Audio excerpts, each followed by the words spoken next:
Hi అండి, welcome back to our channel నాను creations. I మమత. ఈరోజు అయితే నేను మళ్ళీ చికెన్ కర్రీ చేశానండి. దానికోసం హాఫ్ కేజీ చికెన్ తీసుకున్నాను, శుభ్రంగా క్లీన్ చేసుకున్నాను.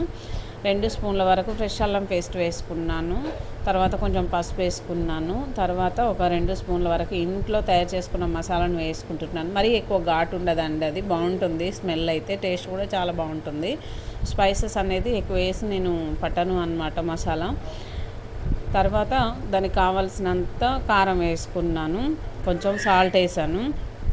దీని అంతటిని కూడా బాగా మిక్స్ చేసేసుకుందాము.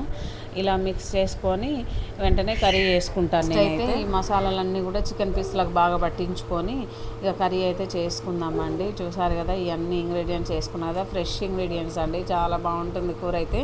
నేనేంటంటే ఇక నాన్ వెజ్ అంటే చికెన్ అనేది నేను దీన్ని స్పెషల్గా అసలు చూడమండి. మేము ఎప్పుడు తినాలి అనుకుంటే అప్పుడు తీసుకొచ్చుకుంటాము.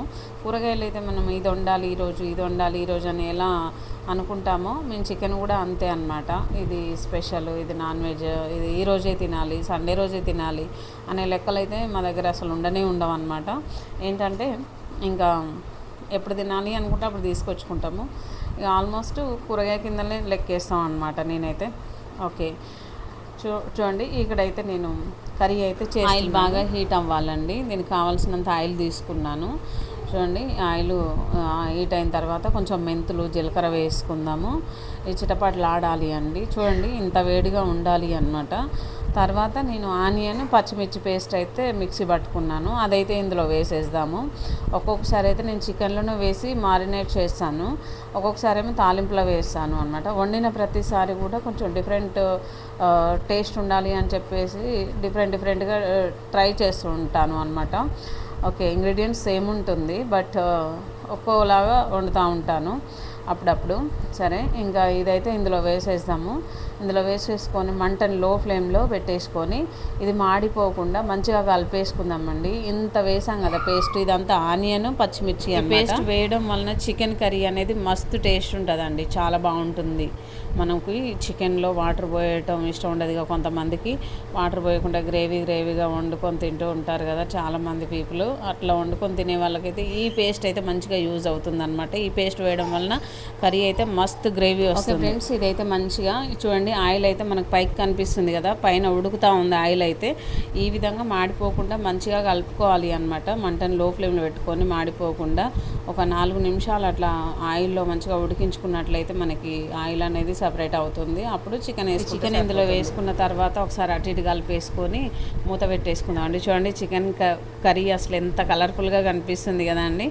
చాలా బాగుంటుంది కూర అయితే. ఇలా చేస్తే ఎలా చేసినా చాలా బాగుంటుందండి. సింపుల్గా కుక్ అవుతుంది. మన కూరగాయల కూరన్నా కొంచెం లేట్ అవుతుంది, కానీ ఇదైతే అస్సలు లేట్ కాదు అనమాట. తొందరగా ఉడుకుతుంది, చాలా బాగుంటుంది. చికెన్ వండిన ప్రతిసారి మా ఇంట్లో అయితే పండగలాగా అనిపిస్తుంది అండి. నిజంగా మామూలుగానే ఇంట్లో అయితే మస్తు అనిపిస్తుంది, మంచిగా ఉంటుంది. మాకైతే పండగలాగా అనిపిస్తుంది ఇంట్లో ప్రతిరోజు కూడా. ఇంకెందుకంటే ఇక చిన్నపిల్లలు ఉంటారు కదా అండి, చిన్నపిల్లలు ఉంటారు, ప్లస్ మేము కూడా చాలా మంచిగా ఉంటాము, ఇంకా చాలా హ్యాపీగా ఉంటాము. ప్రతిదీ కూడా చాలా ఏమంటారు, ప్రతిదీ కూడా అంటే ఒక సమస్య అయినా సరే, ఒక ఏదైనా సరే వచ్చిందంటే దాన్ని సీరియస్గా తీసుకోము అనమాట. దాన్ని ఎట్లా అంటే దాన్ని లైట్గా తీసుకుంటాం, దాని ప్రాబ్లమ్ని క్లియర్ చేసుకుంటాం, సాల్వ్ చేసుకుంటాము ఇద్దరము, అంతే. ఇంకా అందుకే మాకు ప్రతిదీ కూడా చిన్నదానిలాగా అనిపిస్తూ ఉంటుంది ఇంట్లో, చాలా హ్యాపీగా అనిపిస్తూ ఉంటుంది. ఇంకా చికెన్ ఉన్న రోజు అయితే పండగలాగా అనిపిస్తుంది అండి, చాలా బాగుంటుంది. ఓకే ఫ్రెండ్స్, చూసారు కదా, నా చికెన్ అయితే ఆల్మోస్ట్ ఉడికిపోయింది.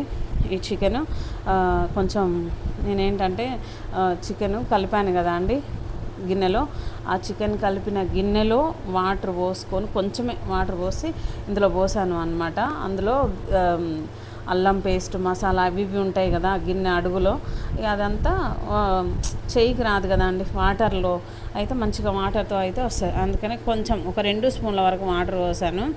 వాటర్ పోసి ఆ గిన్నె కడిగి ఇందులో పోసేసాను అనమాట. ఓకే ఫ్రెండ్స్, ఆల్మోస్ట్ నా చికెన్ అయిపోయింది. వీడియో నచ్చితే లైక్ చేయండి, షేర్ చేయండి, సబ్స్క్రైబ్ చేసుకోండి.